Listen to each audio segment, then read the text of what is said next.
Hola, muy buenos días, bienvenidos a un nuevo programa de Junta Médica. Ya estamos miércoles, mitad de semana, y vamos a hablar de una enfermedad que también es catalogado como un asesino silencioso porque al inicio no puede presentar muchos síntomas. Estamos hablando del cáncer de tiroides. Realmente es un cáncer que es poco frecuente y que el pronóstico es muy bueno si es que es detectado a tiempo. ¿Hay formas de prevenirlo?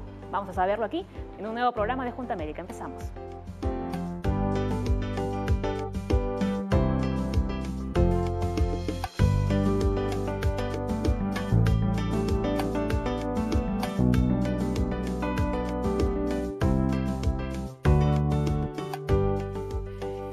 Nuestro hashtag del día es enemigo silencioso porque, como les comentaba al inicio, pues es un cáncer que al inicio pues no suele presentar muchos síntomas hasta que ya esté un poco avanzado. Así que envíenos todas sus consultas con este hashtag a nuestras cuentas en Twitter y en Facebook. Y también ya sabe que ya a partir de las 9 de la mañana puede llamar a la línea médica al 619-0670. Me encanta esta Junta Médica del día porque somos todas mujeres. Como nunca, primera vez creo que somos todas chicas. Perfecto. Bien, vamos a presentar a las doctoras que nos acompañan. Está María Luisa Rosasa, médica general, parte del staff de Junta Médica. También está Beatriz Bulnes, cirujana oncóloga, y Marilyn Toledo, atención, psico-oncóloga del Hospital Militar Central, ¿no? Vamos a ver un poco, ¿no? Vamos a recapitular también un poquito, ¿no? ¿Qué es la tiroides? ¿Cuál es la función? ¿No? Y si efectivamente ya se saben cuáles son las causas de este tipo de cáncer en concreto. Al parecer todavía no está muy claro, ¿no? Todavía no se sabe mucho. Vamos a darles un poquito de información acerca de nuestro tema del día. La glándula tiroidea está localizada en la parte delantera del cuello, ¿no? Y tiene forma de mariposa. Realmente, pues, no es visible, ¿no? Y tampoco se puede palpar realmente, ¿no? Vamos a explicarlo mejor después. Su función es la producción de hormonas que intervienen en el metabolismo. Existen 4 tipos, aquí hablando del cáncer, ¿no? Principales de tiroides. El más frecuente es el papilar y también encontramos el medular, el anaplástico y el folicular. Aunque es la enfermedad más común del sistema endocrino, entre el 90 y el 95% de las personas diagnosticadas superan este mal si es que es detectado a tiempo. Este tipo de cáncer también afecta más a las mujeres que a los hombres. ¿Por qué? ¿Se sabe? No, todavía no se sabe por qué, pero la incidencia en mujeres es de 4 a 6 veces más que en hombres, ¿no? Pero lo cierto es que este porcentaje de cáncer en comparación, por ejemplo, con el de cáncer de mama es reducido, es pequeño. Claro, es el 3% de todas las neoplasias, ¿no? Muy bien, perfecto. Ahora, es cierto que nuestros niveles de vida ahora que están cambiando, ¿podrían hacer que esté aumentando este tipo de cáncer en comparación con años anteriores? Bueno, en la última data, en la última estadística que se ha visto, que del 2010 al 2012, que es lo último que han sacado, se ha visto un ligero aumento, pero no solamente en Perú, ¿no? Sino en varios lugares de Sudamérica. Tenemos Brasil, Argentina, Ecuador, Colombia, han aumentado el índice de cáncer de tiroides. Y más adelante vamos a ver cuáles podrían ser los factores, ¿no? Que podrían intervenir, ¿no? En que se produzca este tipo de cáncer. Ahora, podría ser también que indirectamente no hubieran factores desde el punto de vista médico, desde el punto de vista biológico, pero a veces el avance con lo que nosotros tenemos que hacer, el correr, el estrés, hace que no permitamos darnos cuenta inmediatamente de cuáles pueden ser los cambios físicos que podamos presentar, que comencemos a dejar de lado lo que es la prevención o el chequeo, y eso hace que si tengamos algún bultito o alguna pequeña dolencia, ¿no? Postergamos porque lo podemos controlar. A veces eso puede ser también un factor importante. Así es, ¿no? Nuestro estilo de vida tan acelerado realmente hace que prácticamente nos olvidemos de nuestra salud, que es lo más importante, ¿no? Vamos a ver, señores, cuál es nuestro caso del día. En concreto, ¿no, María Luisa? Este caso, ¿no? Es uno complicado. Es un caso complicado, sí. Yo creo que, como comentábamos con Beatriz, sí se ven estos casos en el INEM, pero no es lo más frecuente. Son inusuales realmente. Muy bien, pero es importante que ustedes los conozcan. Adelante. Por una cita en otorrino, me descubrieron un tumor en la tiroides y cuando me hicieron la biopsia era cáncer papilar de tiroides. Y fue así como comenzó todo, fue por un hallazgo casual. nombre es Isabel de la Torre Ramos. Mi diagnóstico, cáncer papilar de tiroides. Llevo con él un promedio de 19 años y sigo luchando por mi vida. Bueno, lo primero fue que me dijeron que necesitaba una intervención quirúrgica. Me trasladaron al hospital Rebagliati y de ahí me hicieron todos los chequeos para operarme y me tuvieron que sacar toda la tiroides haciéndome una diserción total porque estaban comprometidos muchos ganglios. A mí me diagnosticaron el año 2001 y bueno, del 2001 a la fecha he tenido 4 intervenciones por metástasis ganglionar y del mediastino. De ahí me han operado 2 veces las cuerdas vocales para tratar de que la traqueotomía, pero no ha sido posible. Pasé por 2 cuadros de shock séptico el año 2010 con la operación que me encontraron un nódulo en el mediastino, fue que me dio el paro respiratorio. Pasé por 2 cuadros respiratorios y bueno, ahí superé y me he quedado con la traqueotomía, que fue lo que me salvó la vida. Bien. Isabel, doctoras, lleva luchando, ¿no? Contra el cáncer de tiroides desde el 2001. Ya estamos en 2018, ¿no? Y ella todavía continúa en tratamiento. Como decía María Luisa, no es realmente algo común lo que le ha sucedido a Isabel. Lo que pasa, bueno, en lo poco que pude escuchar del relato de la paciente, lo que pasa es que ella dice que tenía parálisis de cuerdas vocales. Y eso se puede ver porque debajo de la tiroides existe un nervio que da el movimiento de las cuerdas vocales. Entonces, cuando el tumor está infiltrando el nervio, por más que el cirujano quiera preservar la función del nervio, puede ser que en la manipulación quirúrgica pueda dañado un poco el nervio, o que el tumor estaba tan pegado, tan comprometido el nervio, que tuvo que llevarse parte de los filamentos nerviosos. Claro, ¿no? porque encima ya le han hecho ya la traqueotomía. Pero la traqueotomía se la hace porque no puede movilizar las cuerdas, por lo tanto ¿Esta traqueotomía sería parte para el tratamiento del cáncer? ¿O de las cuerdas vocales? Por las cuerdas vocales, por la parálisis de cuerdas vocales que tuvo. Perfecto. Señores, vamos a ver el dato número 1. A ver, ¿qué tenemos aquí? Vamos a ver el dato 1. Aún no se han descubierto las causas del cáncer de tiroides, pero se conocen algunos factores que podrían favorecer su aparición, como la carencia de yodo. ¿Por qué es importante que nuestro cuerpo tenga yodo? Porque a partir del yodo es que se forman las hormonas tiroideas, ¿no? La T3 y la T4. ¿Y de qué forma nuestro cuerpo asimila el yodo? ¿Lo encontramos en algunos alimentos? En la sal. Por eso básicamente en la sal. Sí. Sí, o sea, en todo caso ahí habría que ser, seguro que la nutricionista podría explicar esta dieta balanceada, cómo podríamos ingerir diariamente yodo, y creo que ahí sí va a ser básico que desde las casas, ¿no? Desde la mesa del hogar pueda comenzar a diversificarse el compromiso de la mamá, del papá y de los chicos a comenzar a ingerir no solamente yodo, sino en realidad todas las proteínas y vitaminas que nuestro cuerpo necesita diariamente. Ahora, ¿hay personas que no pueden asimilar correctamente el yodo? Es más, o sea, el yodo está relacionado con el bocio. O sea, las pacientes que tienen bocio, una tumoración grande en el cuello, que es una enfermedad benigna de la glándula tiroides, hay algunos estudios que demuestran que el bocio podría estar relacionado a cáncer de tiroides, ¿no? Pero no es algo 100% confirmado, ¿no? Ahora, ¿qué otros factores podrían intervenir? ¿Algo genético, por ejemplo? ¿Es hereditario? No.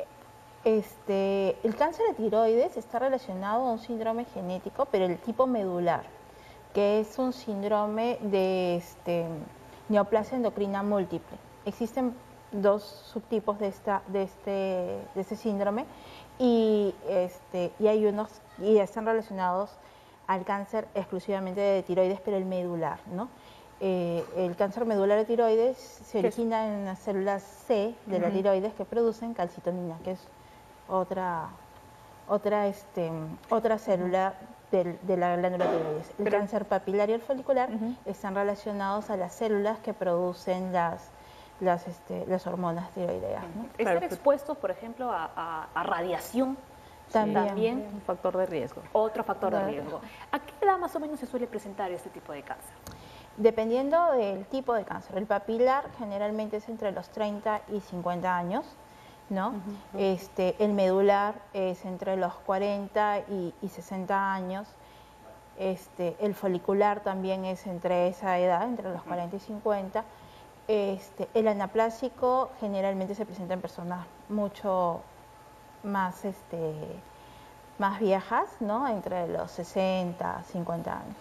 Claro, pero el cáncer medular es poco frecuente, ¿no? Es poco frecuente. De 10 cánceres, 7 u 8 son del tipo papilar. Claro, o sea, es el más común realmente. Sí. O sea, ya de por sí el cáncer de tiroides es poco frecuente, este tipo en concreto más aún. Perfecto, muy bien. Hacemos nuestra primera pausa en Junta Médica, pero antes, quédense con esta información que viene de la mano del Ministerio de Salud. Muy importante.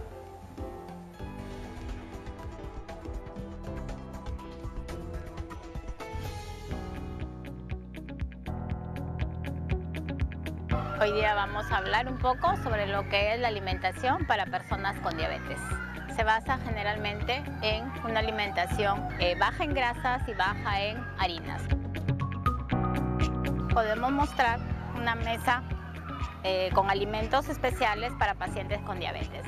En el desayuno podemos comer los cereales integrales. Puede ser maca, avena, quinoa o puede ser también pan integral. Sus claras de huevo, porque la proteína es muy importante para los pacientes con diabetes, sería en el desayuno. Para un almuerzo tendríamos carnes blancas, tendríamos ensaladas, ya sean frescas o cocidas. Las verduras deben de proporcionar más del 50% quizás de lo que es su alimentación. Las carnes rojas en muy poca cantidad, una vez por semana, una vez cada 10 días. Debe de constar también con pequeñas cantidades de carbohidratos, como pueden ser un trigo guisado, que podemos reemplazar el arroz por el trigo, porque es un cereal integral con mucho mayor cantidad de vitaminas. Puede ser también un ají de quinoa. Podemos también utilizar carbohidratos como es por ejemplo el camote, que últimamente pues hemos hablado que por sus carotenos es muy beneficioso para el paciente con diabetes. O puede ser choclo, por ejemplo, también puede ser papa, yuca, ¿no? También debe de constar de una fruta natural. No se deben de tomar jugos ni extractos. Y no nos olvidemos también de el agua. 8 vasos de agua por día les va a hidratar y van a eliminar también mediante la diuresis un poco de azúcar. Lo que es también importante pues la leche, el queso, el yogur. La actividad física también es muy importante para un paciente diabético. Quizás una media hora por día puede ser suficiente para ayudarlos en su circulación. Es recomendable una comida fraccionada, 5 comidas al día, como un desayuno, una media mañana, almuerzo, media tarde y cena. 3 comidas principales y 2 colaciones. Las colaciones o los intermedios vendrían a ser fruta en la mañana, a media mañana y un vaso de leche, un vaso de yogur. El café ahora ha pasado a ser un amigo de un paciente con diabetes, porque el café nos va a ayudar a hacer que nuestro hígado pues suelte un poco más de insulina. Eso completaría el menú de un paciente con diabetes.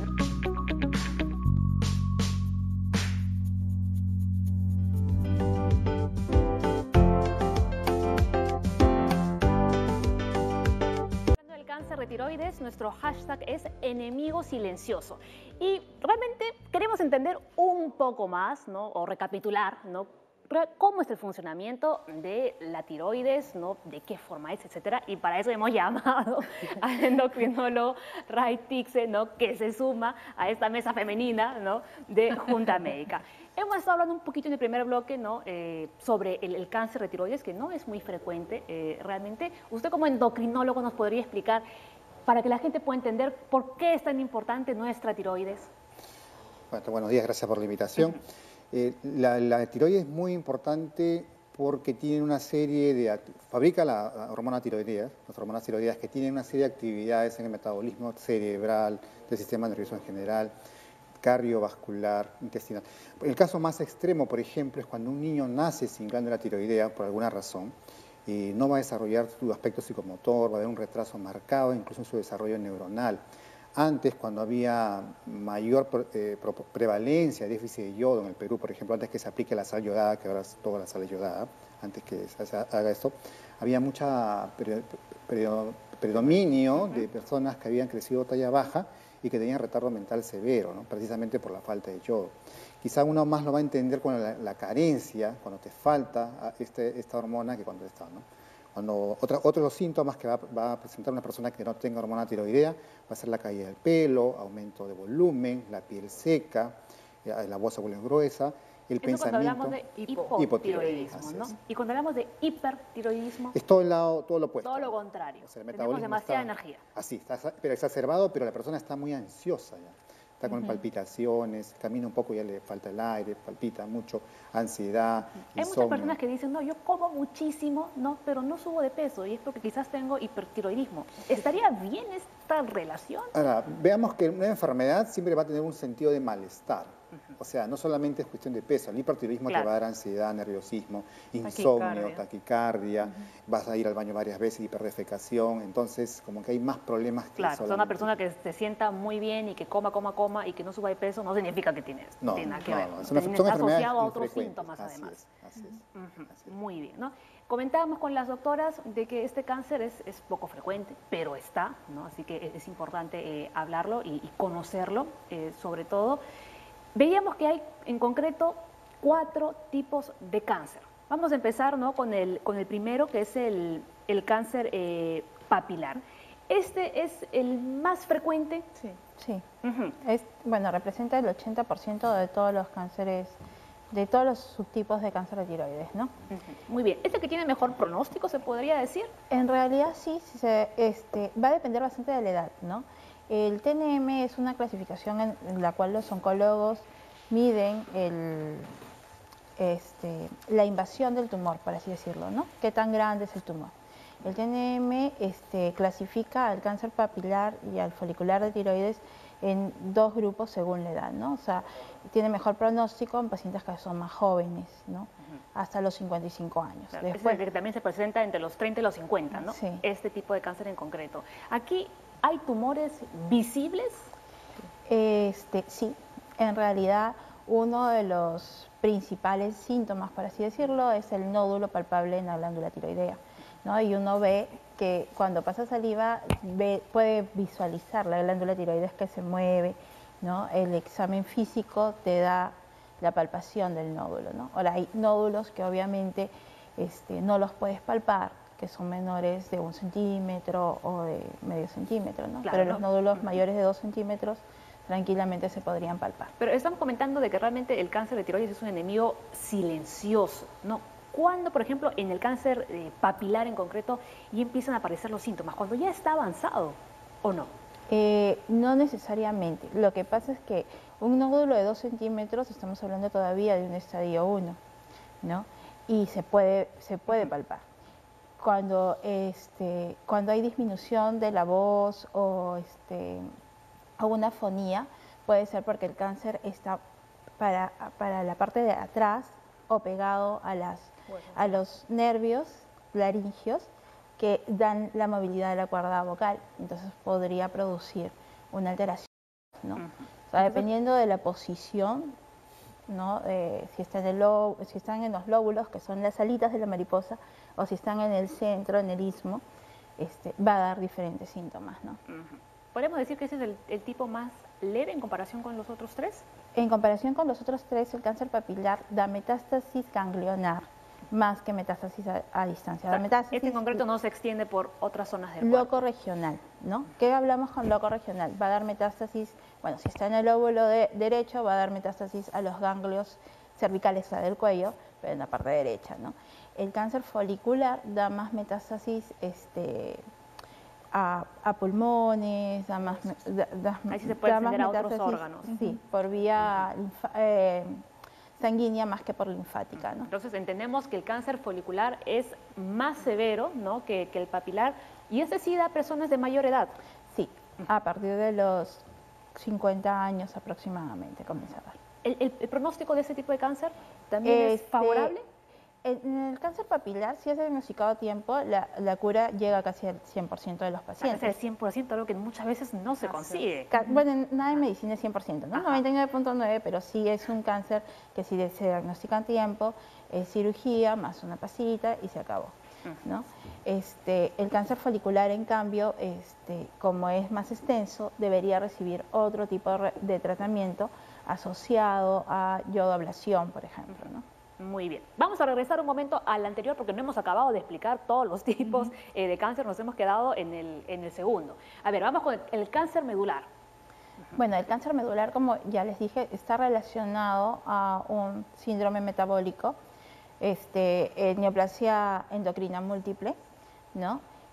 Generalmente puede ser, se puede prevenir haciendo un chequeo genético a los pacientes que ya tienen este gen en su familia. Este es más complicado todavía. Sí. O sea, es más raro aún. Es más raro aún, sí, es el 1% de todos los... El 1%.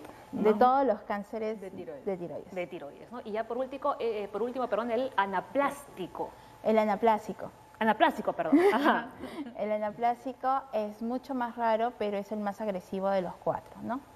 El más agresivo, pero también digamos que es el que es menos frecuente todavía. Es menos frecuente que el medular, pero se da en pacientes de más edad, ¿no? O sea, mayores de 60 años. Aquí tenemos los tratamientos para el cáncer de tiroides, ¿son iguales para todos los tipos? Entiendo que depende del estadio, ¿no? Por un lado. Va a depender del estadio. Del estadio, pero más no del tipo de cáncer en sí. Por ejemplo, si es medular, ¿el tratamiento es igual que el papilar o son diferentes los tratamientos? Los tratamientos casi son iguales, pero por ejemplo el anaplásico, como es un cáncer muy agresivo, va a protocolos de investigación o va a quimioterapia, va a terapias de células blancas, ¿no? O sea, es otro tipo de terapias que... Muy bien. Desde el punto de vista psicológico, ¿no? Siempre es un choque recibir esta noticia, ¿no? Que tengamos este mal. Totalmente de acuerdo. Lo que pasa es que lo que comentamos hace un momento, la tiroides generalmente de manera común está visible, por ejemplo, es o hipertiroidismo o hipotiroidismo. Entonces tengo un problema en la tiroides, debo de tener esto. Si engordé y subí de peso, entonces es mi tiroides. Si bajé, puede ser mi tiroides. Si de repente estoy ansioso o de repente estoy depresivo, es mi tiroides. Claro, entonces, pero cuando aparece tan solo la palabra cáncer, la cosa cambia. Puede ser de tiroides o de cualquier otro órgano del cuerpo, ya se asocia con el común denominador de todo lo que de repente hemos aprendido. Muerte, fatalidad, dolor, miedo, pérdida, y nos olvidamos quizás en ese primer instante de mirarnos y darnos cuenta de que quizás no hay síntomas, quizás lo que hay es la palpación del nódulo, que tenemos opciones, y yo siempre trabajo desde el punto de vista del principio de realidad. ¿Qué es lo que tengo? Lo primero y más importante es reconocer cuál es el diagnóstico. No es lo mismo que me digan un cáncer papilar, o sea, de tiroides, que de repente un anaplásico, porque eso luego me conduce a lo que es el principio de oportunidad. ¿Qué es lo que me van a hacer? Es, ¿dónde estoy? ¿A dónde voy? Las opciones son diferentes, entonces puedo ir, los médicos indicarán a cirugía, puedo ir de repente a otro tipo de tratamiento, luego de repente termina y hago el tratamiento de seguimiento, la conservación, pero estas dos realidades, o sea, la realidad y la oportunidad, me permiten a mí identificar cuáles son mis expectativas. O sea, eso es lo más importante, y además hay un foco que es vital, el acompañamiento familiar. El diagnóstico no solamente involucra al paciente. El cáncer, sí, solo la palabra involucra a la familia y involucra al entorno social. Y la idea es que el paciente sepa que es la primera persona el dueño de su cuerpo. Yo siempre menciono, es tu cuerpo. Tú tienes que sentir qué es lo que sientes. Cada uno de nosotros tiene que aprender a reconocer su cuerpo, qué es lo que siente, qué es lo que piensa, qué es lo que desea. Y a partir de allí ayudar al equipo de salud para poder identificar y visibilizar qué es lo que tiene que hacer. Vamos por ese lado desde el punto de vista psicológico, ¿no? Así es, ¿no? Porque al principio puede que la persona pueda caer en una depresión, ¿no? No, o decir, eso a veces... no quiero quimioterapia, porque piensan que todos van a quimioterapia y hay antecedentes. O le lleve a una negación al principio, ¿no? Y eso lleva también que no quiera tomar las medicinas o que no quiera seguir el tratamiento. Por eso es importante también... No es cáncer de tiroides, sino que de repente es hipotiroidismo, ¿no? No es cáncer, es de repente otro problema. Negación. La negación. Bien, perfecto. Vamos con otro dato. Al principio la enfermedad no presenta síntomas, pero a medida que el tumor aumenta de tamaño es muy probable que se manifiesten. Es importante que todas las personas se hagan un chequeo anual de su tiroides. Realmente es raro, ¿no? Que uno acuda al endocrinólogo para que le hagan un chequeo de la tiroides. Claro, si sabemos que no tenemos ningún problema con ella. Bueno, sí, es raro, es infrecuente y específicamente el tema de cáncer de tiroides también es infrecuente, ¿no? Ahora, ¿qué personas sí deberían tener un seguimiento? O sea, ¿en qué personas son los que tienen factores de riesgo para cáncer de tiroides? Son, por ejemplo, los que tienen antecedente familiar de un cáncer medular de tiroides en la familia, o en la familia, ¿no? Un integrante de la familia. Lo otro es que han tenido antecedente de radiación en la niñez, por algún tipo de cáncer a nivel cervical. Si han tenido una neoplasia o de otro tipo a nivel cervical, han recibido radiación también. O que procedan de una zona pues, que haya sido expuesta a radiación. Que tengan un nódulo, que se palpen en la tiroides, un pequeño nódulo, también es motivo. Y que este aún sea pues, en mayores de 70 años o menores de 20 años. Así es, ¿no? Y vamos a ampliar un poquito el tema de los síntomas, ¿no? Los doctores ya decían, ¿no? Un bulto perceptible en el cuello. La inflamación de los ganglios linfáticos del cuello también podría ser otro, ¿no? de las señales de alerta. Sí. Dificultad para tragar y respirar. Eso es cuando el tumor está yendo hacia atrás y está obstruyendo la tráquea, el esófago, ¿no? Y también se podría producir una especie de ronquera. ¿En qué clase de cáncer de tiroides podría producir esa ronquera o cambios en la voz? Cuando infiltra los nervios laringeos, que son los nervios que dan la movilidad de las cuerdas vocales. Perfecto, muy bien. Vamos a ver ahora... Claro, pero estaba pensando ahorita que tampoco nos genere un poco el temor que con este cambio de clima alguien diga, oye, estoy ronco. Es verdad, ¿no? Exacto, o sea, de pronto aclarando este punto, porque a veces que somos muy susceptibles a identificar síntomas. Susceptibles o hipocondriaca, ¿no? Que ya cualquier cosa ya... Estoy ronca y tengo cáncer de tiroides, ¿no? O sea, vamos muy bien. viendo... Son algunos síntomas, señores, pero no nos alarmemos, ¿no? Pero es importante informar cuáles son los síntomas que pueden aparecer, ¿no? Ahora, estos síntomas, como decíamos, aparecen cuando ya es un poco avanzado el cáncer. Sí. No al inicio, porque como decimos, es una enfermedad silenciosa. Otra de las tantas enfermedades silenciosas que hay, ¿no? Claro. Muy bien, vamos a ver, vamos a continuar, ¿no? Con el testimonio de la señora Isabel. A mí desde el 2001 me empezaron a poner yodo radioactivo cada año aproximadamente porque siempre salía positivo. Pero en la quinta vez pasé un cuadro terrible y descubrieron que me hacía daño el yodo radioactivo. Y eso es lo que me llevaba a los cuadros críticos de mi enfermedad, ¿no? A la fecha solamente llevo tratamiento con hormonas y algunos otros medicamentos que son para recuperarme un poco, ¿no? Me puse a escribir un libro sobre todas mis experiencias vividas para que sirva de ejemplo y de apoyo para otras personas que tenían el mismo problema que yo. Todo eso transcurrió sirviendo de apoyo, sirviéndome a mí como un desahogo, porque muchas veces el enfermo nos guardamos las cosas interiormente y no las exponemos a nuestra familia para que no sufran. Tú sabes que la palabra cáncer, antiguamente, porque ya no, decía tienes cáncer, es muerte. Porque una persona enferma necesitamos, por ejemplo en mi caso, que uso traqueotomía, es necesario que nos los cambien oportunamente, que veamos, que tengamos paz, porque no es fácil llevar esto. Cualquiera me ve y dice, uy, la señora está feliz. No, para dormir y para todo es problemático. Y decirle simplemente que el cáncer no limite la vida de la persona, que seamos valientes, que lo enfrentemos, que seamos capaces de tener esa fortaleza dentro de nosotros para salir adelante. Qué buenos mensajes nos ha dejado la señora Isabel, ¿no? El cáncer no limita tu vida, dice ella. Es un diagnóstico más que llega a tu vida. La pregunta es qué cosa haces con él. Me encanta en el caso de la señora el testimonio, no solamente por lo que menciona al final, sino incluso por cómo se ha comprometido para hacer la terapia. Le decía a Beatriz, qué bien habla. Me decía, ¿cuánto tiempo de terapia? Sí, pero es que es allí donde se conoce verdaderamente el resignificar lo que me está pasando. No le doy significado, sino resignifico de repente mi diagnóstico, reestructuro incluso mi vida, reestructuro mi familia. El diagnóstico oncológico puede cambiar un antes y un después. Es un nuevo estilo de vida, pero de vida.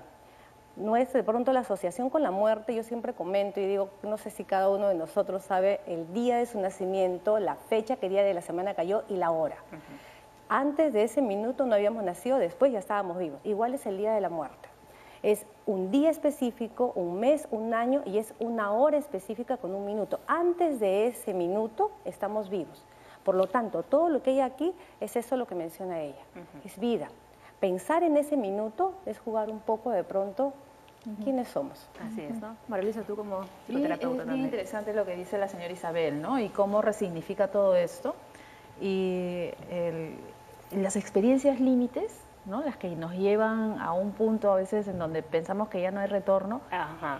a veces hacen que las situaciones que nosotros creíamos todas pensadas, todas decididas, nos hacen cambiar, ¿no? Hay muchos reportes de personas que cuando tienen una experiencia límite cercana a la muerte o que les evoque la muerte, cambian y vienen a mirar la vida de otra manera, ¿no? O sea, de manera más positiva, más de crecimiento. Y nos damos cuenta realmente de lo que somos capaces, ¿no? Resiliencia. Personas resilientes, familias resilientes, un país resiliente, que es lo que intentamos, ¿no? Mirar no la enfermedad. Nosotros no somos un nombre, no somos un diagnóstico, no somos un órgano, somos un todo. Entonces, a veces del lado de salud, no es mirar solo el nombre, cáncer de tiroides o cualquier otro tipo de cáncer, no es la cama 702, no es el cuarto, sino es la paciente que tiene una historia y en ella es individualizar su historia. Porque si bien es cierto, los protocolos pueden hacer un tratamiento muy parecido, el paciente tiene una mirada personal. Perfecto. Doctores, hacemos una nueva pausa en Junta Médica. Ay, les voy a contar, por si acaso, que al final del programa, hoy es miércoles y toca nutrición. Vamos a aprender cómo se leen las tablas nutricionales y si realmente los productos son tan sanos como dicen ser. Ya volvemos.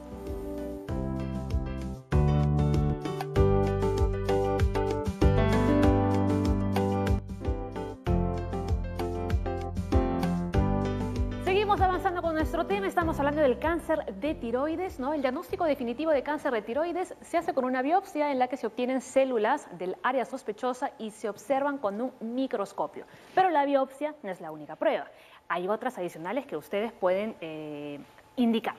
Por ejemplo, Bueno, la biopsia es la prueba que te da el diagnóstico histológico, ¿no?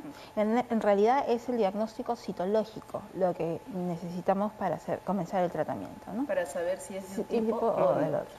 muy bien. Entonces es la prueba que nos sirve para el diagnóstico. Las otras pruebas adicionales que les podemos pedir es para ver si el cáncer solamente está en la tiroides o si ha ido a otros lados.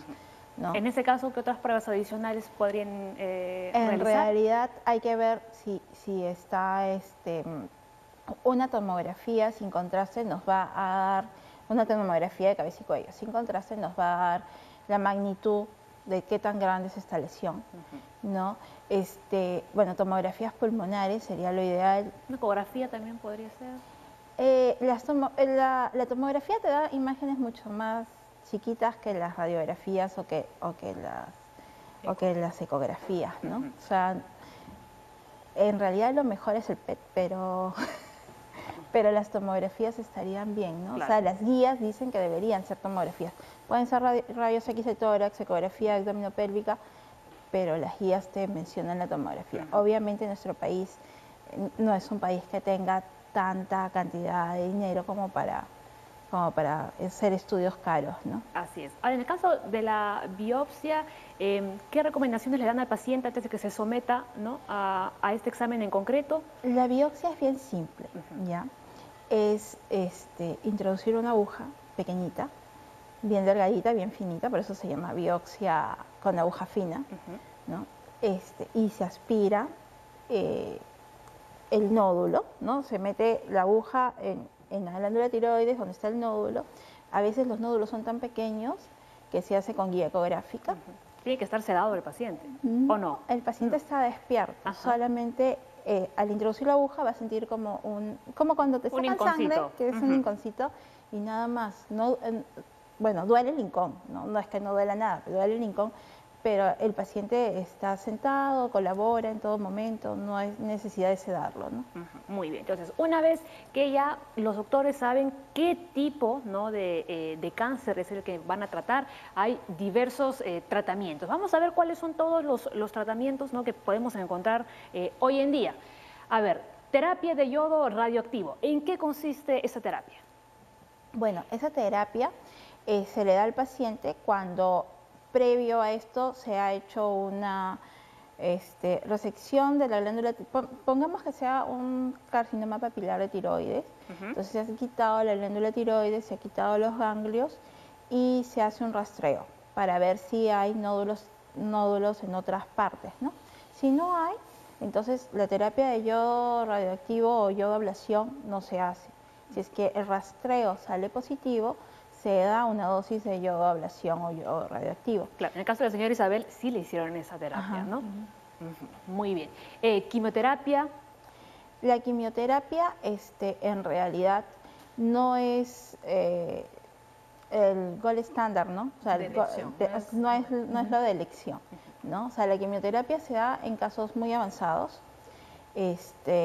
Generalmente los que se tratan con quimioterapia son los otros dos tipos que son menos frecuentes, Medular y el medular y el anaplásico.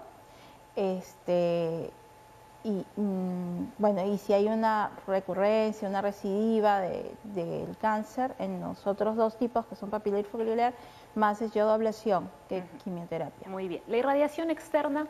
La radioterapia se da más en el medular, ¿no? Claro, dependiendo Medular y también vemos, ¿no? anaplásico. Va cambiando el tipo de terapia. ¿La terapia dirigida?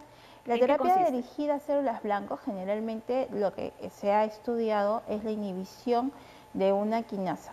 La quinasa es una enzima que hace que la célula cambie y se produzcan más células de cáncer.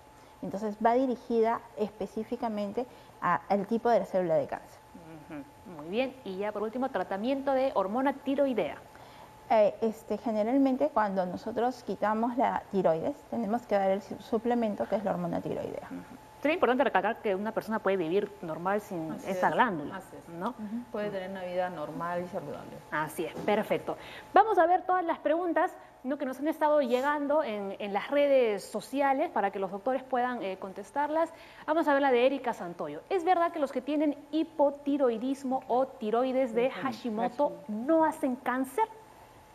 No, el cáncer, o sea, la tiroiditis Hashimoto es la causa más frecuente, más importante de hipotiroidismo en las zonas yodo suficientes. Por ejemplo, en la costa, bueno, y actualmente en el Perú, porque todo el mundo está ayudada, ¿no? No tiene que ver esto, no está asociado a cáncer, no está asociado ni un efecto protector ni un factor de riesgo, ¿no? Es independiente. Así es, muy bien. Vamos con Diana Figari. Dice, mi mamá tiene 62 años. Hace 12 le diagnosticaron cáncer papilar de tiroides. Le quitaron la tiroides. Hace 7 aproximadamente no le mandan el yodo radioactivo, antes era más seguido. 3 consultas pone aquí, ¿no? 4 consultas. Vamos con la primera. ¿Es indispensable ese tratamiento para su cáncer o debe cambiarse de establecimiento de salud? La segunda consulta. Por ahora solo toma calcio, levotiroxina, calcitrol y metformina. Bueno, todos esos medicamentos que vimos ahí. ¿Para qué sirven? La tercera consulta. ¿Cómo prevenir la metástasis? Y la última, si es curable. Vamos por partes. Vamos por partes. A ver. Bueno, empezando, habría que ver cuál fue el primer diagnóstico, ¿no es cierto? O sea, el diagnóstico inicial, qué estadio clínico sería para ver si este cáncer está controlado o no. Se supone que si ya no le dan más yodo radioactivo es porque los rastreos han salido negativos. O sea, no depende del establecimiento, sino depende de la paciente, ¿no? Si ya no tiene rastreos positivos, entonces el yodo ablación o el yodo radioactivo ya no es parte del tratamiento. Lo que sí sería la levotiroxina. Ahora, la metformina es para otra cosa diferente al cáncer. Podría ser que esté una diabetes asociada o una hiperinsulinemia asociada. Eso no se da para cáncer. El calcitriol y el calcio sirven. Lo que pasa es que a veces, cuando uno hace una cirugía de tiroides, dependiendo de dónde esté el nódulo, puede estar comprometido o no las paratiroides. Y las paratiroides tienen que ver con el metabolismo del calcio en nuestro cuerpo. Si este calcio baja, vamos a estar todos contracturados, ¿no? Con un dolor como espasmo muscular. Entonces se le da un suplemento de calcio al paciente y asociado a vitamina D o no, o a un fijador, ¿no? Vamos con la después, tercera. La tercera, Ajá. ¿cómo prevenir las La metástasis? En realidad, como vuelvo a decir, va a depender del estadio para ver si es que tiene o no tiene metástasis ya en el primer diagnóstico. En todo caso sería cómo prevenir las recurrencias si es que hubiera habido una metástasis. En realidad con la levotirosina, que es el Eutirox, ella va a estar controlada, ¿no? Y si va a sus controles rutinariamente, ¿no? Que hay que hacerle o tomografías o rayos X o ecografías, la van a estar chequeando y con eso preveniría. Y por último, ¿es curable? Dependiendo el estadio. El estadio, ¿no? Muy bien. Tenemos otra consulta que nos ha llegado a través de una llamada telefónica. Voy a decirle a mi asistente que me ayude. A ver, aquí está. Mireia, desde Magdalena, dice, me operaron de tiroides en el 2003, pero en mi familia es muy frecuente este mal. ¿Es hereditario? No, depende, o sea, depende qué tipo de cáncer sea, ¿no? Cuál tipo de cáncer, los tipos mencionados en la vista previa de papilar, folicular, medular. Medular es el que más está vinculado a una relación familiar, ¿no? El resto de cánceres termina siendo muy esporádico, salvo el papilar a veces, pero la asociación es baja, más es el medular el que tiene asociación familiar. Muy bien, vamos a continuar con otra consulta. Siguara dice, tengo inflamación de los ganglios linfáticos cada vez que me siento muy ansiosa. Me propusieron hacerme una biopsia, pero baja en un estado emocional normal. No entiendo muy bien eso. Está un poco raro, ¿no? Quisiera saber cuál es la causa. Si están en un estado bajo, ¿no le pueden hacer la biopsia? Se inflaman los ganglios linfáticos cuando está muy ansiosa, pero desinflama cuando está estable, digamos, emocionalmente. Entonces, la pregunta de ella es si es que se tiene que hacer un examen, una biopsia, ¿no? Ahora, termina siendo que una persona cuando está más ansiosa tiende a veces a palpar todo, a darle mayor volumen o mayor importancia. De repente se toca el cuello y algo que es normal como una glándula salival la termina siendo un nódulo, va a hacer una consulta. Entonces hay que ver, lo que se recomendaría es una evaluación médica, ¿no? Para evaluar si efectivamente tiene ganglios aumentados. ¿Qué es parecido? Mira la pregunta que de abajo que decía, ¿no? Por ejemplo, de ese profesor de Kelly Faichin, cómo detectar que tiene 28 años, su amigo es docente, constantemente está ronco, lo que mencionamos hace un momento, ¿no? Y si es que esto podría ser un problema oncológico. En realidad el término médico es más disfonía, ¿no? O sea, dificultad para hablar, una voz media un poco como gallo o algo así. Y es persistente, ¿no? Digamos, el caso de traducción ronquera para hacerlo más claro, habitual, para hacerlo más entendible. Más entendible, ¿no? Pero tiene que ser algo persistente y tal. También, por ejemplo, la ronquera podría estar, la voz ronca también está asociada a hipotiroidismo, ¿no? Son síntomas que están vinculados. Perfecto, muy bien. Doctores, ya para ir concluyendo con ese tema, porque luego nos vamos con el tema nutricional también, ¿no? ¿Cuáles serán las conclusiones, ¿no? sobre el cáncer de tiroides? La prevención es importante. ¿De qué forma se puede prevenir ese tipo de cáncer? Acudiendo a los chequeos como se han recomendado anualmente. Una vez al año no hace daño. Así es, ¿no?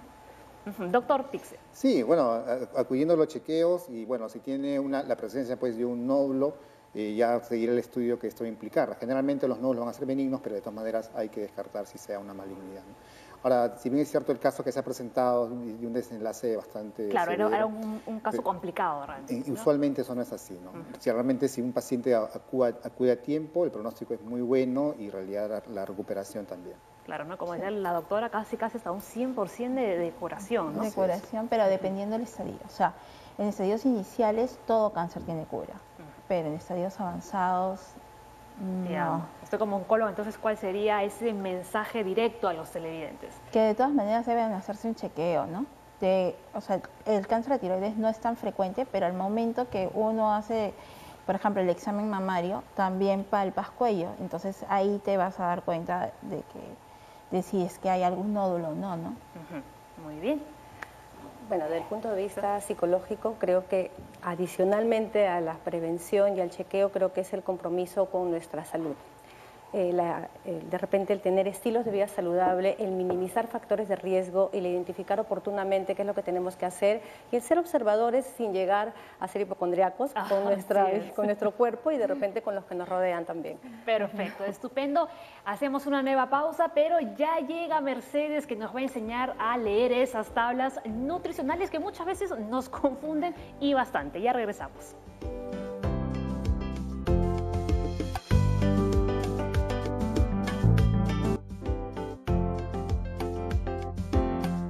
Muy bien, y estamos con Mercedes Sanco, nutricionista. Buenos días, bienvenida a Junta Médica. Vemos aquí varios productos. Nos vamos a aprender a leer las tablas nutricionales, que realmente cuando vamos a un supermercado o a un mercado a comprar los productos, poco lo hacemos. Claro, un poco complicado para las personas que usualmente no están muy relacionadas con los conceptos, los gramos, las cantidades. Así es, Sí, entonces ¿no? ahora vamos a hacer de manera un poco dinámica con los productos que tenemos acá, Sí, cómo aquí. hacerlo, claro, cómo hacerlo más fácil. Perfecto, ¿no? Porque también hay mucha gente piensa que, por ejemplo, si hablamos del pan, ¿no? Si Ajá. es más delgado, ¿no? Es más sano, nos va a engordar menos y puede que sea completamente falso. Sí, es cierto, porque hay muchos términos, ¿no? O sea, uno encuentra un pan que dice, como en este caso, Integral. multicereal, fitness, Que aporta fibra, etcétera. light, Ajá. slim, es cierto. Y muchas veces sí, o sea, aporta fibra, aporta granos, pero lo que no dicen es que también tiene una cantidad de azúcar importante. Sí, ¿no? Entonces sí O hay que puede tener decir en que es cuenta. pan integral y luego cuando miramos atrás en los ingredientes pone pan blanco. Claro, lo que pasa es que para que un producto sea realmente denominado integral tiene que estar hecho a partir de harina integral. Entonces, por ejemplo, estos dos productos yo los he revisado y sí están hechos a partir Eso de sí. harina integral y hojuelas integrales. ¿Y qué debe poner? Porque yo generalmente veo que pone harina fortificada integral. Claro, lo que sucede es que por reglamentación ya los alimentos, o sea, los alimentos a base de harina, los cereales, los panes, las galletas, vienen con harina fortificada con hierro, con ácido fólico y una serie de nutrientes. Muy bien. Eso ya es por ley. Perfecto. Ahí tenemos, por ejemplo, un ejemplo, ¿no? De una Sí. etiqueta, en este caso es un jugo de naranja, ¿no? Vamos a ver cuáles son los valores nutricionales, ¿no? Claro. ¿Es cierto que lo primero que va es de lo que más tiene el producto?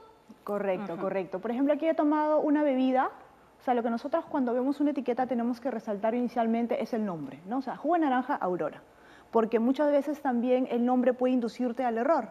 El otro día encontré un paquete de galletas que decía leche de miel. Entonces yo veo leche, o sea, se supone que esta galleta debe tener mucha leche. Y cuando tú ves en los ingredientes, Resulta no que tiene no. ni un mililitro de leche.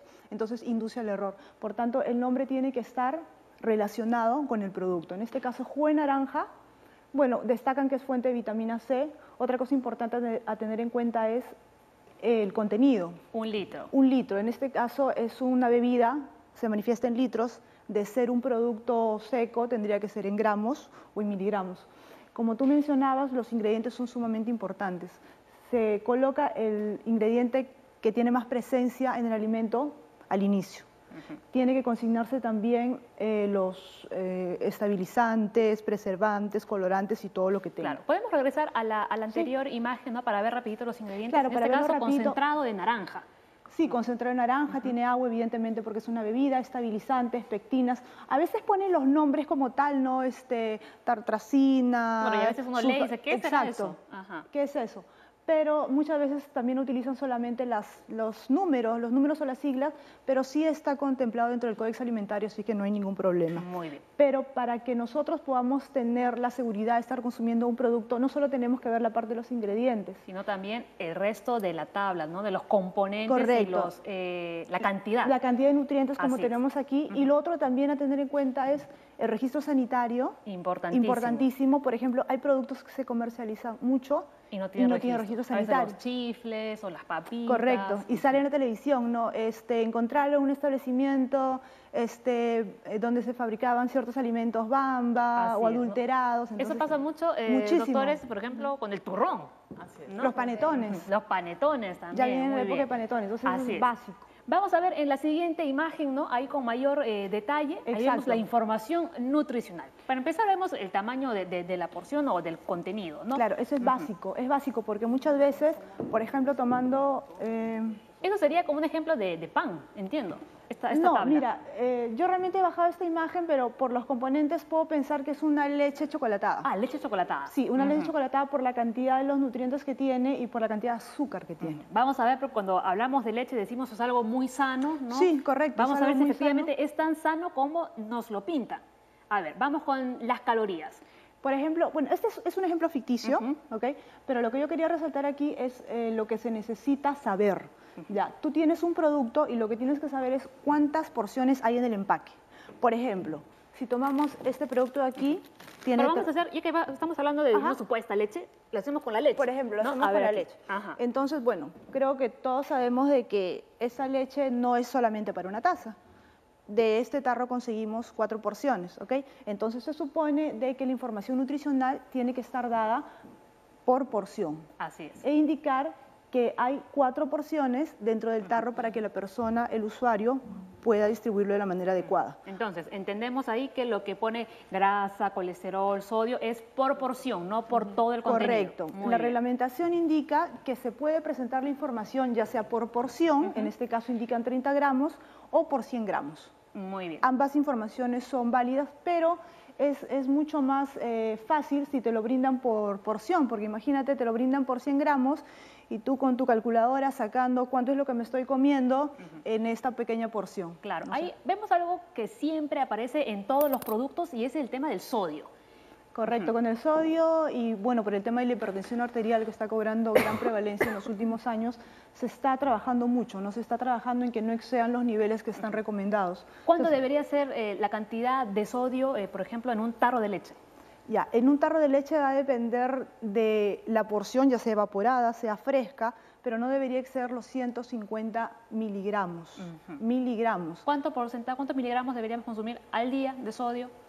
Aproximadamente de sodio añadido son unos 400 miligramos. 400. Añadidos, porque recordemos que los alimentos de por sí traen sodio. Los alimentos, la carne, etcétera, los alimentos no procesados tienen sodio, tienen azúcares, entonces aquí estamos abordando los alimentos envasados. Muy bien, ahora vamos rapidito porque ya se nos va acabando el tiempo. Por ejemplo, cuando hablamos de las bebidas energizantes, a veces muchos piensan que también son sanas, pero atención porque tienen muchísima azúcar. Sí, muchísima azúcar y muchísimo sodio, ¿no? Realmente todos estos productos tienen muchísimo sodio. Esto es una bebida que suele utilizarlo mucho los jóvenes, los deportistas, pero realmente, o sea, el aporte de azúcares es muy alto. Esta botella, por ejemplo, tiene 22 gramos de azúcar, ¿ok?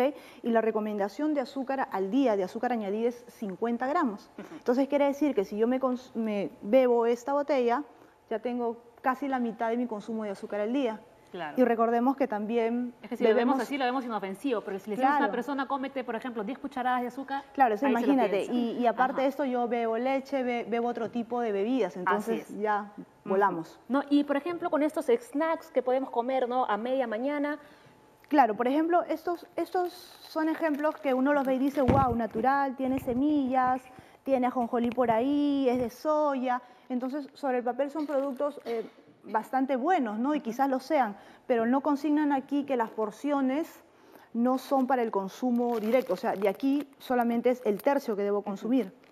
De aquí es el cuarto que debo consumir, ya que las calorías serían demasiadas si lo quiero consumir una vez. Sí. Mercedes, la verdad que se nos queda corto el tiempo, ¿no? Porque realmente cuando hablamos de nutrición también hay muchísimas cosas, así que le vamos a pedir a la productora que nos amplíe un poco, ¿no?, ese segmento, porque la verdad que se nos queda muy chiquito y todavía falta mucho más por explicar con el tema de las tablas nutricionales, así que no se preocupen porque más adelante se lo vamos a explicar con mayor detalle.